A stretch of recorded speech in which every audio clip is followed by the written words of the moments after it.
Bonjour à tous. Alors, le message central de la Bible est très clair, très simple, tellement simple qu'un enfant peut le comprendre. Donc, au départ, Dieu a créé l'homme et la femme, tout était parfait. Ensuite, l'homme et la femme se sont rebellés et le mal est entré dans le monde. Mais Dieu nous a tellement aimés qu'il a envoyé son Fils pour nous sortir du pétrin. Et tous ceux qui aujourd'hui mettent leur confiance en Dieu peuvent être sauvés. Et tous les chrétiens aujourd'hui sont d'accord sur ce message principal. Et Dieu a permis que cette partie de son message soit tellement simple et claire que personne ne peut passer à côté parce qu'il ne comprendrait pas. En revanche, il y a beaucoup d'autres choses dans la Bible qui ne sont pas aussi claires ni aussi simples. Heureusement, ce sont des questions secondaires. Ce n'est pas vital pour notre salut. Mais comme ce n'est pas très clair, il y a des théologiens qui discutent entre eux pour savoir comment interpréter tel ou tel passage. Il y a des gros livres qui sont écrits et des avis divergents. Et le texte dont on va parler aujourd'hui fait partie de ces passages qui ont fait couler beaucoup d'encre. Il y a parmi les chrétiens plusieurs avis sur la façon dont il faut l'interpréter. Alors ce matin, je vais vous proposer principalement une interprétation, même si je vais en citer d'autres, et vous ne serez pas forcément d'accord avec moi. Alors si après le message, vous vous posez des questions, je vous invite à creuser le sujet de votre côté, à faire comme les chrétiens de Bérée qui sont mentionnés dans les Actes et qui examinaient chaque jour les Écritures pour voir si ce qu'on leur disait était exact. De toute façon, on n'est pas obligé d'être d'accord sur tous les points secondaires. On peut avoir des avis différents même au sein d'une même Église, à condition que ce soit vécu dans le respect et dans l'amour. Et donc j'espère que vous n'allez pas me jeter de tomates ce matin. Alors c'est un texte difficile à comprendre pour nous chrétiens, mais aussi, ou encore plus, pour les non-chrétiens, parce qu'il y a vraiment un grand décalage par rapport à notre culture. Et en temps normal, on a tendance à laisser de côté ce genre de texte, d'où l'intérêt d'étudier des livres de la Bible en entier, comme on le fait en ce moment, puisque ça nous oblige à aller vers des textes vers lesquels on n'irait pas spontanément. Et c'est important de ne pas laisser de côté ce genre de texte, déjà pour nous, pour y voir plus clair, mais aussi pour pouvoir répondre aux gens qui nous posent des questions, notamment si on vous demande si l'apôtre Paul était misogyne, chose qu'on entend dire très souvent. Alors c'était déjà un texte difficile à accepter pour l'époque, mais pas pour les mêmes raisons que nous. On verra ça tout à l'heure. Donc le texte d'aujourd'hui, et en particulier le verset 22, donc femmes, soumettez-vous à votre mari comme au Seigneur. C'est un texte difficile à entendre, entre autres parce qu'il y a eu beaucoup d'abus au cours de l'histoire au nom de ce texte.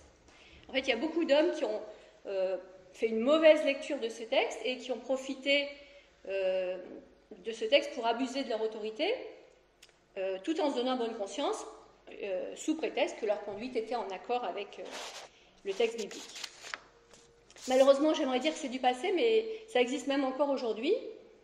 Aux États-Unis, un théologien évangélique très très connu a pendant des années enseigné que les femmes ne devaient pas quitter leur mari, même en cas de violence conjugale. Et il s'appuyait notamment sur ce texte. Alors ça a fait scandale, il y a eu beaucoup de problèmes. Et en novembre 2019, donc très récemment, il a finalement reconnu publiquement qu'il avait changé d'avis sur cette question. Donc aujourd'hui encore, il y a des personnes dans les églises qui utilisent le texte qu'on va voir pour faire violence ou ne pas condamner des violences faites aux femmes. Alors comme d'habitude, quand on se trouve devant un texte un peu difficile, on va essayer de le comprendre à la lumière de son contexte, notamment historique, et puis aussi à la lumière du message de la Bible en entier. Et si à un moment donné on arrive à une conclusion qui est en contradiction avec l'ensemble du texte biblique, c'est qu'il va falloir revoir l'interprétation. Alors on va lire le texte maintenant, donc j'ai choisi la Nouvelle Bible Seconde, qui n'est pas forcément la version qu'on utilise habituellement et qui n'est pas forcément celle que vous avez sur votre portable, donc je vous invite plutôt à suivre ici. Alors, comment on fait ? Ah oui. Alors, est-ce que quelqu'un veut lire ? Soumettez-vous les uns aux autres dans la crainte du Christ, ainsi les femmes à leur mari comme au Seigneur. Car l'homme est la tête de la femme, comme le Christ est la tête de l'Église, qui est son corps et dont il est le sauveur. En tout cas, comme l'Église se soumet au Christ, qu'ainsi les femmes se soumettent en tout à leur mari. Marie aimait vos femmes comme le Christ a aimé l'Église. Il s'est livré lui-même pour elle, afin de la consacrer en la purifiant par le bain d'eau et la parole, pour faire paraître devant lui cette Église glorieuse, sans tache ni ride, ni rien de semblable, mais sainte et sans défaut. De même, les maris doivent aimer leur femme comme leur propre corps. Celui qui aime sa femme s'aime lui-même. Jamais personne, en effet, n'a détesté sa propre chair. Au contraire, il la nourrit et en prend soin, comme le Christ le fait pour l'Église, parce que nous faisons partie de son corps. C'est pourquoi l'homme quittera son père et sa mère pour s'attacher à sa femme, et les deux seront une seule chair. Il y a là un grand mystère. Je dis, moi, qu'il se rapporte au Christ et à l'Église. Quoi qu'il en soit, que chacun de vous aime sa femme comme lui-même, et que la femme respecte son mari. Merci. Alors avant de continuer, je voudrais vous dire qu'il y a parmi les chrétiens qui respectent le texte biblique et qui le considèrent comme inspiré par Dieu, en gros, deux positions théoriques. Alors il y a des nuances, mais en gros, pour simplifier, je vais vous parler de deux positions. Alors donc il y en a une que je préfère à l'autre et c'est celle que je vais développer aujourd'hui. D'une part parce que c'est pas possible en une demi-heure de développer les deux, et puis d'autre part parce qu'il existe beaucoup de ressources en français sur l'autre position. Et donc, vous pourrez vous renseigner facilement si ça vous intéresse. Donc, il y a une première position qu'on appelle donc complémentarienne. Alors, les complémentariens, donc, alors selon cette position, l'homme et la femme sont égaux et complémentaires, mais il y a une différence fondamentale de rôle. Donc, l'homme a un rôle de dirigeant et la femme a un rôle d'aide. Et c'est quelque chose qui n'a rien à voir avec les compétences de la personne, mais c'est quelque chose qui est dans l'essence même de l'homme et de la femme. Donc c'est quelque chose qui a été décidé par Dieu, c'est comme ça qu'il les a créés, et donc c'était comme ça dans le Jardin d'Éden, donc c'est quelque chose qui est fondamentalement bon.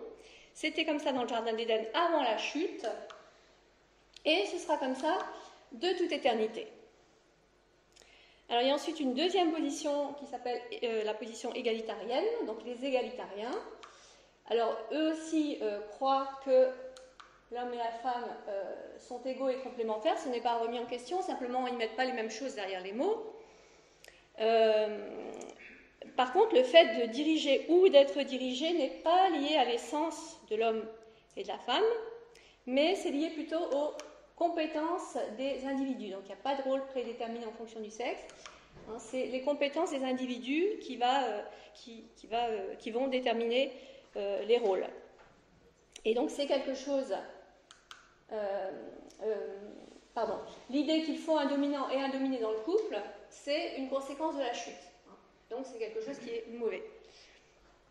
Et dans le Jardin d'Éden, l'homme et la femme étaient censés régner ensemble avant la chute. Et puis, donc, au ciel, il n'y aura plus de relation de soumission et d'autorité dans le couple.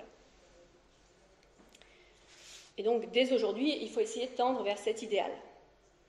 Alors, pour les complémentariens, le texte d'aujourd'hui montre que la différence entre l'homme et la femme n'est pas uniquement culturelle, mais que c'est quelque chose qui est bon de tout temps.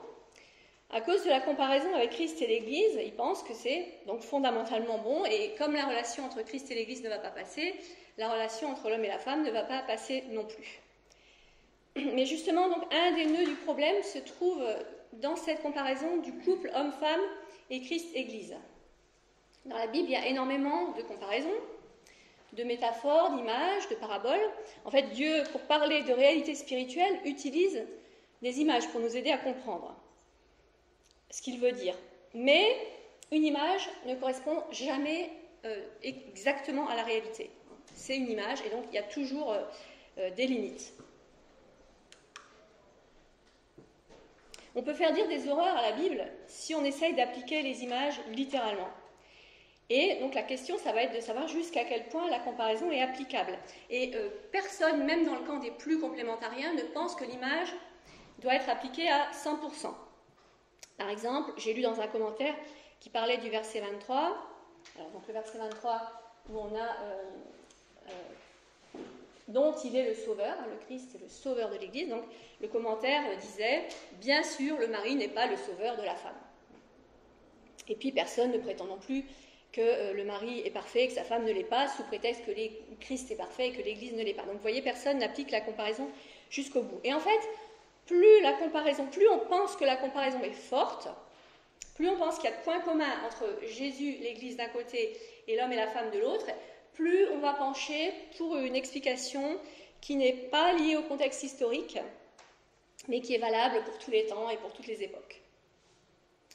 Alors, pour vous donner un exemple, donc j'ai lu dans des commentaires une interprétation des versets 26 et 27, donc, où on parle de Christ et de l'Église, et on dit que le Christ rend l'Église parfaite, dans le verset 27, sainte et sans défaut. Et donc, j'ai vu dans des commentaires une application au couple de cette partie-là du verset. Et donc, ils interprétaient ça comme une responsabilité plus grande du mari par rapport à la vie spirituelle de sa femme, avec un inverse qui n'existe pas. Donc, le mari est responsable de la vie spirituelle de sa femme, mais la femme n'est pas responsable de la vie spirituelle de son mari. Alors, personnellement, je ne partage pas cette façon de voir les choses. Ça me semble même être assez dangereux, dans le sens que, d'une part, ça pourrait encourager les épouses à vivre un peu leur vie spirituelle par procuration, et puis surtout, ça me semble être en désaccord avec l'ensemble du texte biblique qui parle d'une responsabilité individuelle de chacun devant Dieu, indépendamment du fait qu'on soit un homme ou une femme. Alors, je vous donne un dernier exemple sur ça. J'ai vu dans sur un blog complémentarien un argument qui était donné donc contre les égalitariens et qui s'appuyait sur une comparaison très très forte, presque complète. Donc voilà, l'argument c'était le suivant, je l'ai recopié. C'était « Si vous êtes égalitarien, vous devez croire que l'Église est égale à Christ ». Alors sur le coup, ça semble un argument fracassant parce que bien sûr, aucun bon chrétien ne va dire qu'il croit que l'Église est égale à Christ. Mais personnellement, ça ne me semble pas être un argument valable parce qu'on n'est pas obligé de pousser la comparaison jusque-là. Rien ne nous oblige à pousser la comparaison jusque-là. C'est vrai, l'Église n'est pas égale à Christ, mais ça ne veut pas dire que l'homme et la femme ne peuvent pas être égaux. Donc il va falloir qu'on se pose la question de savoir quels sont les points que l'image veut illustrer. Alors je pense que le point principal que cette image veut illustrer, c'est d'abord la force de l'amour de Dieu. Verset 23, car le mari est la tête de la femme, comme Christ est la tête de l'Église. On a ici donc une comparaison, d'un côté entre le mari et le Christ, et d'autre part entre la femme et l'Église. Alors c'est une image que Paul n'a pas inventée. On la trouve dans toute la Bible. On la trouve dans l'Ancien Testament, avec Dieu comme époux et Israël comme épouse. Et puis on la trouve dans les Évangiles, on la trouve dans l'Apocalypse. Elle parcourt vraiment toute la Bible, cette image. Dans la Bible, l'amour de Dieu pour nous est comparé en gros à deux sortes d'amour humain. On a d'une part donc l'amour du couple, là qu'on vient de voir, et puis on a aussi l'amour d'un parent pour son enfant.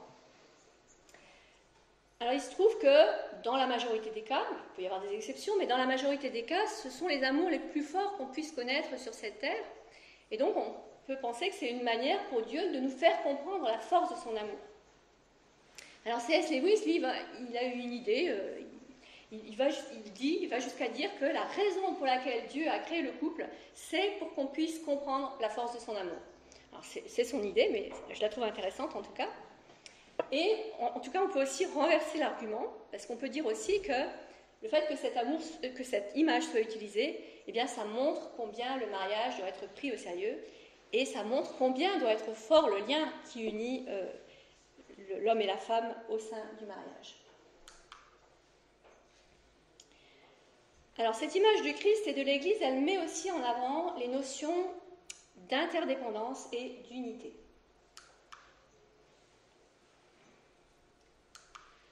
Donc, au verset 23, car l'homme est la tête de la femme, comme le Christ est la tête de l'Église, qui est son corps et dont il est le sauveur.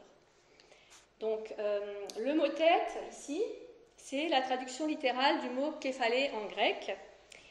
Mais il se trouve que le mot képhalé peut aussi être traduit par chef. Il peut être traduit par tête ou par chef. Et dans presque toutes les traductions françaises, eh bien, on a au verset 23 ici le mot chef. Par exemple, la seconde 21 traduit « Car le mari est le chef de la femme, comme Christ est le chef de l'Église qui est son corps et dont il est le sauveur. » La Semeur, elle, fait un compromis un peu entre les deux. Elle traduit « Le mari, en effet, est le chef de sa femme, comme le Christ est le chef, virgule, la tête de l'Église qui est son corps et dont il est le sauveur. Alors aujourd'hui, j'ai choisi la Nouvelle Bible Le Second parce que c'est une des seules donc, qui traduit littéralement le verset en mettant le mot « tête ». Pour moi, ça a deux avantages. Premièrement, ça me semble plus cohérent parce que quand on traduit par tête, eh bien, on a bien la correspondance entre tête et corps jusqu'au bout, alors que si on met chef-corps, ben, on perd la correspondance. C'est d'ailleurs pour ça que la Semeur a mis deux mots, hein, chef-tête, ce qui permet de garder la correspondance pour la deuxième partie du verset, mais il se trouve qu'en grec, il y a un seul mot. Et puis la deuxième raison pour laquelle je préfère cette traduction littérale, eh bien, c'est que ça ne nous oblige pas à voir principalement dans le verset la notion d'autorité. Parce que si on traduit par chef, on part tout de suite sur l'idée d'autorité, et c'est même une idée qui risque d'occulter tout le reste. Alors que si on parle de tête et de corps, ben, il y a beaucoup d'autres choses qui sont sous-entendues dans l'image et qui sont peut-être même plus importantes que la notion d'autorité. Et donc l'image de la tête et du corps ben, illustre la notion d'interdépendance. Le corps dépend de la tête pour son existence, mais la tête ne peut pas non plus vivre sans le corps. L'Église dépend de Christ pour son existence. L'inverse n'est pas vrai. Mais encore une fois, il n'y a pas de correspondance parfaite, hein, puisque c'est une image. Alors on peut dire aussi qu'à l'époque de l'apôtre Paul, eh bien, une femme dépendait complètement de son mari pour vivre sur le plan économique. Et on peut imaginer que peut-être ici, Paul fait référence à cette réalité dans la société de l'époque. Le mari est celui qui pourvoit pour sa femme, et de cette façon-là, il lui donne la vie. Lui permet de vivre. Et on peut peut-être même comprendre le terme sauveur du verset 23 dans ce sens-là. Le mari sauve sa femme dans le sens que grâce à lui, elle peut vivre, elle peut subsister. Si on regarde le reste du texte, eh bien, on a avec l'image de la tête et du corps les notions d'interdépendance et les notions d'unité qui sont mises en avant, donc notamment dans les versets 30 et 31. Donc on a encore une fois l'idée de l'interdépendance du corps et puis l'idée d'unité, très forte. Les deux seront une seule chair. Et cette unité tellement forte qui se crée quand le couple se forme, eh bien, c'est aussi l'unité qui existe entre Christ et l'Église, et Paul appelle ça un grand mystère. Au verset 32. Alors cette image de la tête est aussi associée à l'idée de soumission.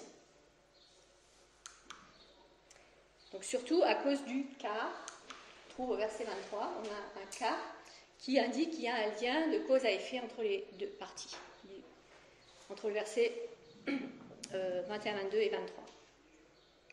Alors c'est quand même important de remarquer que c'est présenté comme devant être à l'initiative de la femme. C'est-à-dire qu'il n'y a pas de commandement équivalent du côté masculin. Le texte ne dit pas « femme, soumettez-vous » et « mari, dominez ». Et puis, il faut aussi remarquer que le terme « obéissance » n'est pas présent ici, n'est pas utilisé, alors qu'on le trouve dans la suite du texte quand on parle des enfants et des esclaves. Et obéissance et soumission, ce n'est pas la même chose. On peut être dans une attitude de soumission, c'est-à-dire de grand respect par rapport à la personne, sans pour autant forcément lui obéir. Et on peut imaginer des situations où les deux seraient dissociés, notamment si le mari demande à sa femme de faire quelque chose qui serait contre la volonté de Dieu. Donc l'idée que la femme doit se soumettre à son mari est présente, mais il va falloir aussi qu'on se pose la question de savoir de ce que ça veut dire vraiment la soumission et comment doit se vivre la soumission dans ce texte. Et pour ça, il faut voir qu'il y a en fait dans ce texte deux parties. On a d'une part une introduction, verset 21. On a ensuite une première partie qui s'adresse aux femmes, donc des versets 22 à 24. On a une deuxième partie qui s'adresse aux hommes, versets 25 à 32. Et puis on a un verset 33 qui est une conclusion récapitulative. Et quand il y a eu des abus, c'est toujours parce que les deux parties ont été dissociées et que seule la première partie a été appliquée. Et c'est important de souligner. On pourrait presque dire que la deuxième partie annule presque la première. Alors j'utilise exprès un terme un peu provocateur, annule, hein, bon, c'est pas le cas, mais voilà, je fais exprès pour vous faire réagir. En fait, pourquoi je dis ça? Parce que dans la deuxième partie, on voit que Paul invite les maris à prendre Jésus pour modèle. mari, aimez votre femme comme le Christ a aimé l'Église, il s'est livré lui-même pour elle. Alors, comment est-ce que Jésus a été le chef dans l'Évangile ? Si vous connaissez l'Évangile, vous savez déjà la réponse. Jésus a été le chef en lavant les pieds de ses disciples, c'est-à-dire en faisant ce qui était réservé aux serviteurs les plus indignes, et ce qui était considéré à l'époque comme une tâche humiliante. Donc, à l'époque, on voyageait à pied, les routes étaient poussiéreuses, alors c'était un acte d'hospitalité que de laver les pieds des invités lorsqu'ils arrivaient dans la maison, mais ce n'était pas le maître de la maison qui s'occupait de ça, c'était réservé aux esclaves. Et Jésus, lui, il a lavé les pieds de ses disciples, et il a dit ensuite à ses disciples, donc en Jean chapitre 13, verset 14, « Si donc je vous ai lavé les pieds, moi, le Seigneur et le Maître, vous aussi vous devez vous laver les pieds les uns des autres. » Et puis à un autre moment, quand il les a vus en train de se disputer, de jouer au petit chef-faillon, savoir qui était le plus grand, il les a invités à se mettre au service les uns des autres, et il leur a dit, donc c'est dans Matthieu, chapitre 20, verset 27, il leur a dit « Si quelqu'un veut être le premier parmi vous, qu'il soit votre esclave. » Donc on voit que Jésus renverse complètement les hiérarchies. Et il dit que celui qui veut diriger doit être prêt à servir. Et c'est vrai qu'être soumis à un homme qui aime sa femme de cette façon-là, qui exerce son autorité en servant, c'est pas quelque chose de difficile. Paul parle d'aimer sa femme comme son propre corps. Jamais on prendrait une décision qui ferait du tort à son propre corps. Paul dit aussi dans le même verset 28, « Celui qui aime sa femme s'aime lui-même ». Donc c'est vraiment un amour qui cherche le bien de l'autre. C'est pour ça que je pense qu'en fait, entre un couple complémentarien qui applique vraiment ce texte et un couple égalitarien, il n'y aura pas beaucoup de différences concrètes dans la vie de tous les jours. Alors, dans un couple égalitarien, s'il y a une décision importante à prendre, on discutera, chacun donnera ses arguments, et on ne prendra pas de décision avant d'être arrivé à un accord. Et si vraiment on n'arrive pas à être d'accord, eh bien, une fois ce sera l'un qui cédera, une autre fois ce sera l'autre, mais ce ne sera pas en fonction du sexe, ça n'a rien à voir avec le fait qu'on soit un homme ou une femme, ce sera dans un esprit de soumission mutuelle pour faire plaisir à l'autre. Dans un couple complémentarien qui applique vraiment ce texte, le mari aura le dernier mot. Mais, comme il aime sa femme comme son propre corps, comme il veut être un chef comme Jésus l'était, c'est-à-dire en servant, il va forcément écouter les arguments de sa femme, et même des fois il va céder et ne pas choisir la solution que lui préférerait pour faire plaisir à sa femme. Donc concrètement, le résultat va être pratiquement le même. Alors pour continuer à répondre à la question de savoir comment doit se vivre la soumission, on va regarder maintenant ce que dit l'ensemble du Nouveau Testament sur ce thème. Et on va commencer par le contexte immédiat. Donc dans beaucoup de Bibles, on commence une phrase au verset 22, et on commence même parfois un paragraphe au verset 22. Et une autre raison pour laquelle j'ai choisi la Nouvelle Bible Seconde, c'est qu'en fait, ils ont mis le verset 21 et 22 en une seule phrase. Donc ça donne « Soumettez-vous les uns aux autres dans la crainte du Seigneur, ainsi les femmes à leur mari comme au Seigneur. » Alors en fait, il n'y avait pas de ponctuation dans le texte original en grec, donc c'est un choix de traducteur, de mettre une phrase ou deux, mais le verbe « soumettre » n'apparaît pas dans le verset 22, dans le grec. Donc là, ça permet d'être plus littéral, en ne mettant pas le verbe « soumettre ». Donc là, la Sommer a fait également ce choix, en une seule phrase. « Vous vous soumettrez les uns aux autres, vous, femmes, virgule, en particulier, chacune à son mari ». Par contre, donc la seconde 21 a traduit en deux phrases, et donc ça donne « Soumettez-vous les uns aux autres dans la crainte de Dieu, point, femme, soumettez-vous à votre mari comme au Seigneur ». Vous voyez que le « soumettez » est entre crochets, et ça veut dire justement qu'il n'apparaît pas en grec. Donc, personnellement, je préfère la traduction en une seule phrase, parce que ça sous-entend que tout le monde doit se soumettre les uns aux autres dans l'Église, et puis il y a un cas particulier, qui est les femmes, mais on peut aussi envisager qu'à un moment donné, un mari soit amené à se soumettre à sa femme. Alors que si on garde une traduction en deux phrases, on peut avoir l'impression un peu qu'il y a peut-être une contradiction entre les deux. Le texte est entouré en fait de deux versets qui le relativisent chacun à leur manière. On vient de voir donc le verset 21 qui parle de soumission mutuelle, et puis le verset 33 dans la conclusion relativise aussi le texte, dans le sens qu'on ne parle plus de soumission, mais de respect. Et donc c'est un terme qui est plus facile à comprendre pour nous, et qui est utilisé clairement comme un synonyme par Paul. Alors on parle de la femme qui respecte son mari.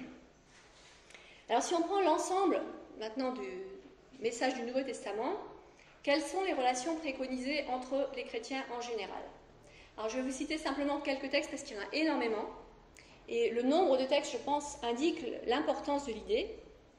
J'ai essayé de compter, j'ai relevé une cinquantaine de versets, j'en ai sûrement oublié, mais j'ai relevé une cinquantaine de versets dans le Nouveau Testament où on trouvait l'expression les uns les autres dans un contexte où les chrétiens étaient invités à vivre, alors soit l'amour, soit le pardon, soit l'accueil, soit l'encouragement, soit la soumission mutuelle.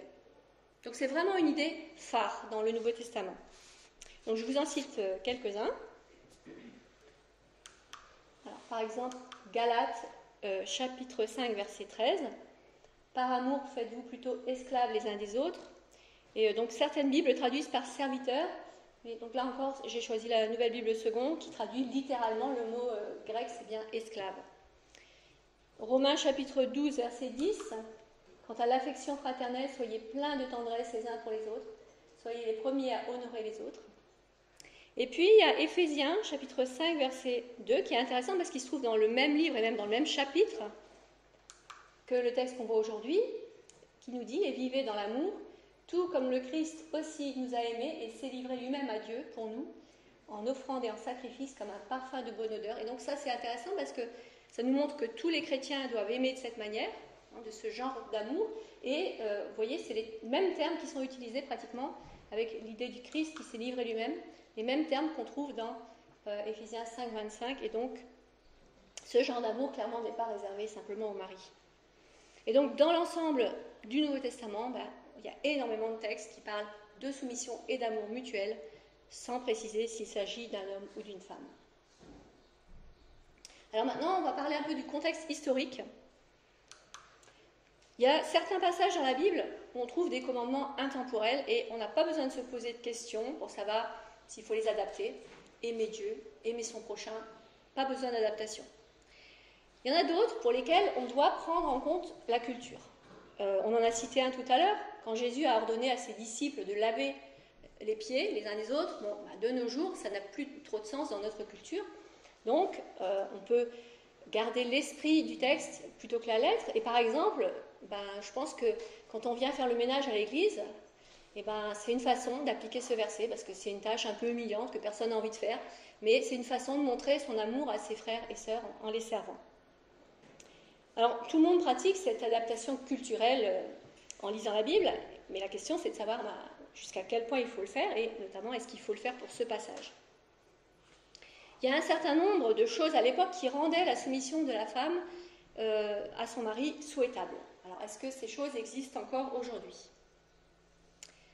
Le passage qu'on a vu fait partie de ce qu'on appelle les codes domestiques, donc qui donnaient des instructions sur la bonne manière de se comporter en société. Il y avait beaucoup de codes domestiques à l'époque, et la soumission de la femme, c'était quelque chose qu'on trouvait dans ces codes domestiques, pas seulement dans la Bible. Et donc les premiers destinataires de la lettre de Paul ont dû trouver que la première partie du texte, versets 22 à 24, qu'il n'y avait rien d'étonnant là-dedans. C'était un comportement qui était attendu de la part d'une épouse, aussi bien chez les Juifs que dans le monde gréco-romain.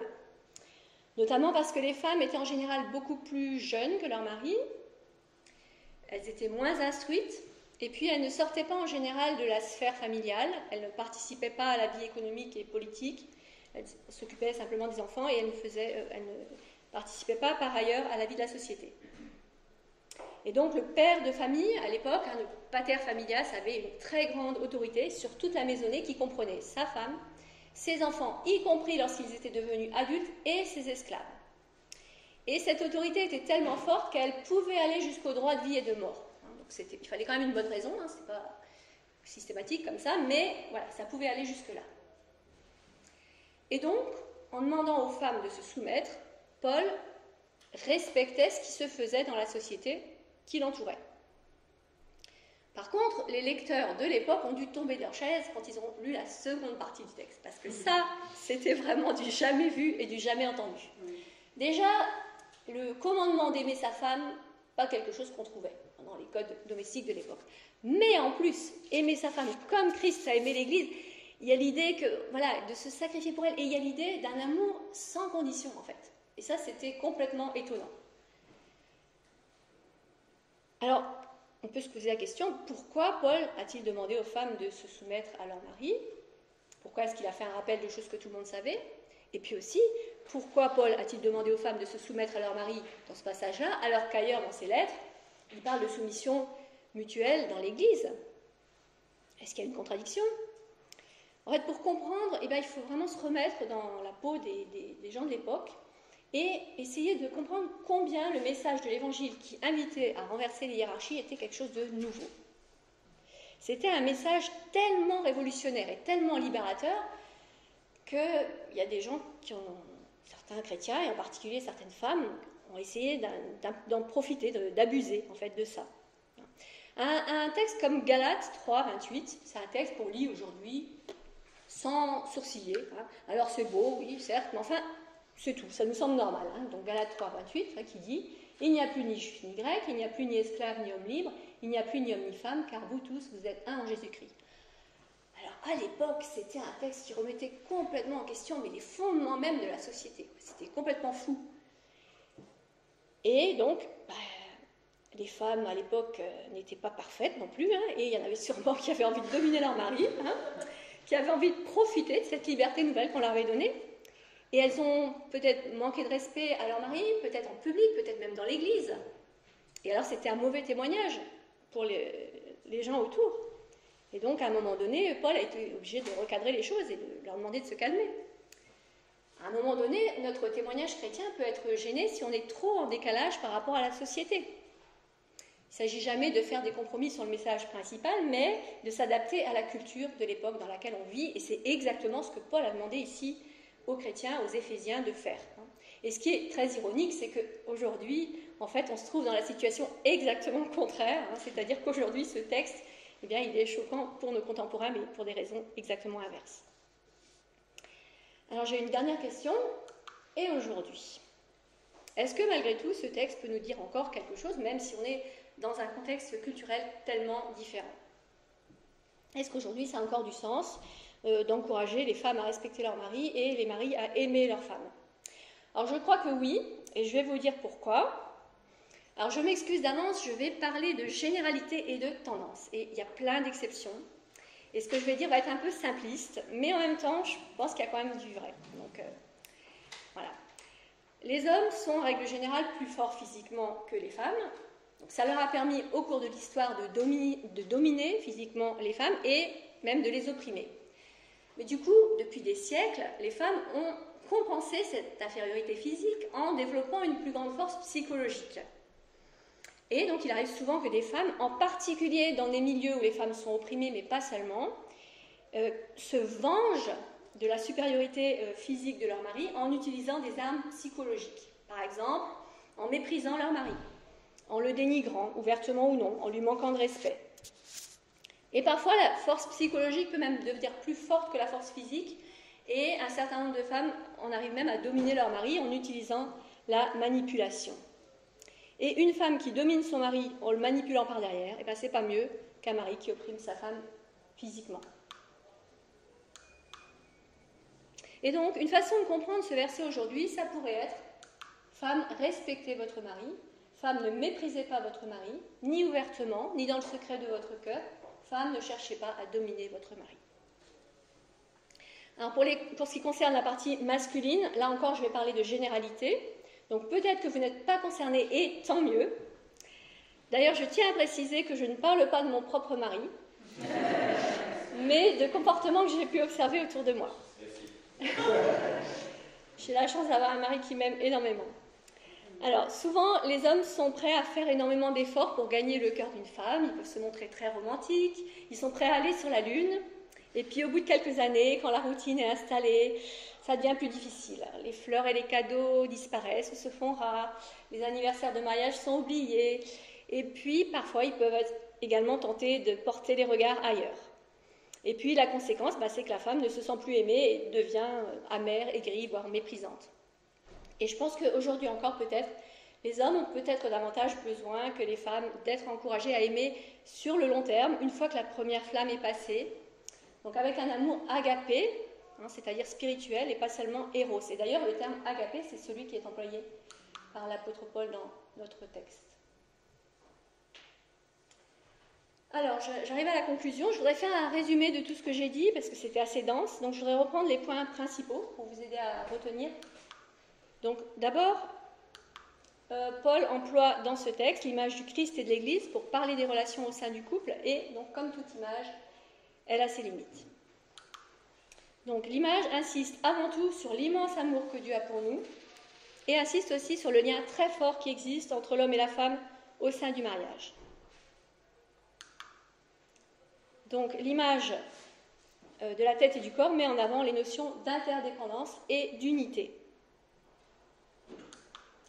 Donc Paul demande aux Éphésiens de respecter les normes culturelles de l'époque en encourageant les femmes à se soumettre à leur mari, mais pour éviter tout abus, il encourage aussi les hommes à aimer leurs femmes de manière sacrificielle, comme Christ a aimé l'Église. Donc Jésus a montré par son enseignement et par sa vie que ceux qui veulent être chefs doivent le faire en devenant serviteurs les uns des autres.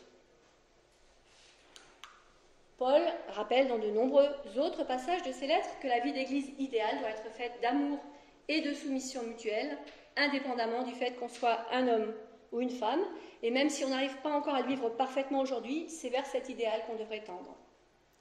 Alors je nous souhaite à tous ce matin, qu'on soit mariés ou non, puisque tout le monde est concerné par le fameux « les uns les autres », bon passage à la pratique.